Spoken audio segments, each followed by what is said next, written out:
Bonjour, dans une vidéo précédente, je vous ai montré comment intégrer un flux N8N dans une application Rails et j'avais un processus asynchrone avec une mise à jour de la page automatique.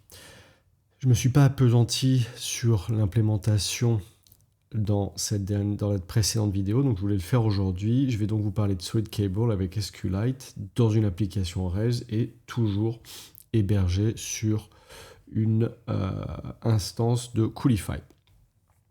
Alors, juste pour vous rappeler ce qu'on avait vu dans la dernière vidéo, pour ceux qui ne l'auraient pas vu, en gros, ici, j'ai un formulaire, j'envoie un formulaire, là, derrière, j'envoie à N8N ce fichier, il fait l'analyse, une analyse optique du document et il me renvoie tout ce qu'il a trouvé dans le document.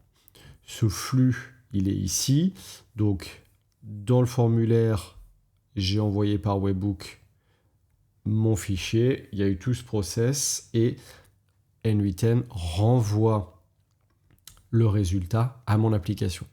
On l'a vu, il y avait le spinner. Donc, on peut recommencer. Hop. Là, il y a un spinner parce qu'en gros, ça attend que tout ce process soit fini. Et lorsque cet élément renvoie la réponse, ça met à jour ma vue. Ça, c'est fait avec Solid Cable. Et moi, avec la version, avec ce que j'utilise dans mon app, j'ai seulement besoin de SQLite pour faire fonctionner Solid Cable. Donc, pour faire ça, j'ai ajouté cet adapteur SQLite dans le fichier database.yaml. Je l'ai mis aussi en développement. Et donc, ce que je dis à mon application en production, c'est que pour câble, je vais utiliser SQLite et l'application va créer un petit fichier dans storage et il s'appellera Coolify Demo Production Cable.SQLite 3. Ce qu'il faut comprendre, c'est que SQLite, c'est pas une base de données comme PostgreSQL, c'est juste un fichier. Donc, si moi je regarde dans les variables d'environnement, je n'ai rien de lié avec SQLite. Je n'ai aucun setup à faire dans les variables d'environnement. C'est l'application qui va créer elle-même le fichier SQLite. Pour ça, par contre, il me faut ajouter la gemme SQLite 3. Donc, j'ai ajouté cette gemme, fait bundle. Quand je déploie, c'est fait automatiquement. Ici, dans mon fichier database.yaml, j'ai dit que pour cable, en réalité, je l'ai fait pour cache aussi, j'utilise SQLite. Je lui dis, tiens, tu mettras ça dans storage avec ce nom de fichier. Le setup de SQLite, pas très compliqué. Je l'ai appelé SQLite. J'ai dit que c'était l'adapteur SQLite 3. J'ai mis un timeout et un nombre de threads. Et ensuite, j'ai fait mon flux MVC, Model View Controller, plutôt View Controller, que je vais vous présenter maintenant. Donc, pour rappel, on commence ici. Ça, c'est la new. La new, qu'est-ce qu'elle fait avec la create ? Bien, tout simplement, j'ai un formulaire qui prend le path vers ma create et qui me permet de prendre un fichier de type PDF. Rien de plus. Ensuite, je soumets. Et une fois que j'ai soumis, j'arrive sur ma create. Ici, j'envoie à N8N le fichier. Alors ça, j'ai fait une petite méthode qui est ici. Là, c'est vraiment un post. Et lorsque c'est bon, ça me renvoie vers Processing. Processing, c'est quoi ? C'est une vue toute simple où il y a en gros une explication qu'on est en train de faire quelque chose et on attend le retour du résultat. Mais le plus important ici, c'est ce Turbo Stream From avec OCR Channel.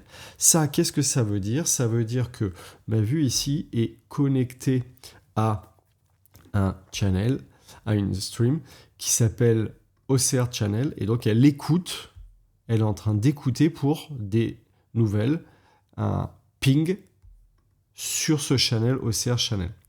Et ce ping, il va arriver lorsque j'aurai le result. Donc, result, c'est quoi? C'est une méthode post qui récupère le résultat à partir d'ici. Et qu'est-ce que ça fait? Eh bien, ça récupère dans les params le param OCR result. Alors, parce que moi, j'ai défini quelque part ici que le résultat du traitement de mon flux N8N sera dans le params OCR result.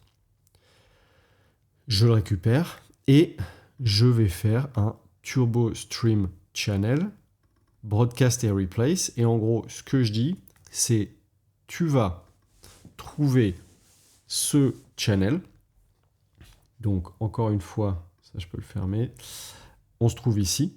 Donc, dans ce channel-là, tu vas trouver un target qui a cette ID, OCR Result Content. Cette ID, elle est là. Donc, c'est toute cette div, OCR Result Content. Et tu vas la remplacer, cette div, avec la partial Upload OCR Result. Moi, elle est ici, donc Uploads OCR Result. Tu remplaces donc tout ce qu'il y a ici, avec cette ID, par cette partielle. Et cette partielle, du coup, elle prend mon OCR data, qui est ce que j'ai reçu de N8N. Du coup, je remplace ça, je turbo stream ça, et je remplace mon processing par ça. Juste avec ça,